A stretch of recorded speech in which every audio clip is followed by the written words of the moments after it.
Haji Abdullah oversaw the spread of ISIS-affiliated terrorist groups around the world after savaging communities and murdering innocents. The biggest takeaway from Abu Ibrahim al-Hashimi al-Qurayshi's death during a U.S. Special Forces raid in northwest Syria is that the threat of Islamic extremism hasn't gone away. The Islamic State leader reportedly detonated a suicide vest as U.S. forces approached, killing members of his own family. We went out and saw planes above us.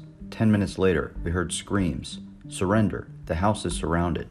Islamic State lost its so-called caliphate nearly 3 years ago, but the group and its affiliates are still active.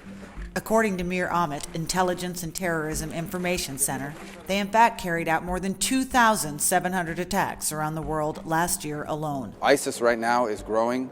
Once again, it's trying to reconstitute itself inside of Afghanistan to target not just American interests in the region, but to come after us here at home. And so it's good to see raids like this.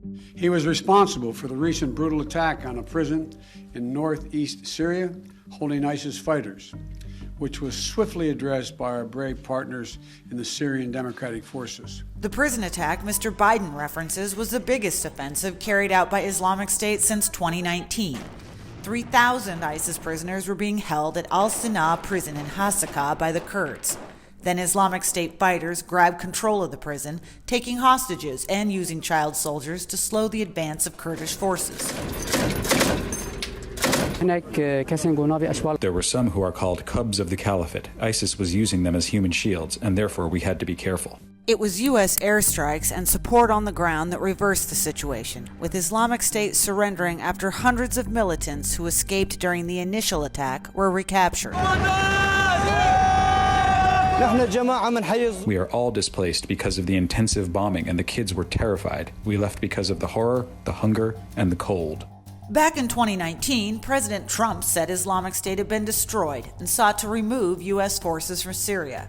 Then there was President Biden's disastrous pullout from Afghanistan last year.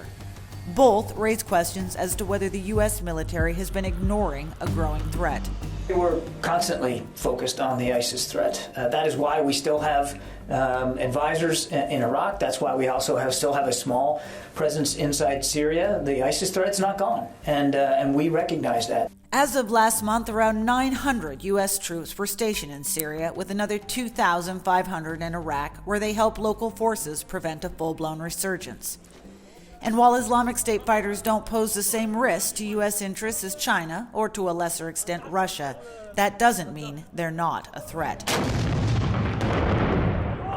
If COVID has taught us anything, it's that things that happen halfway around the world can have an impact on our economy here at home, and our lives here at home for that matter.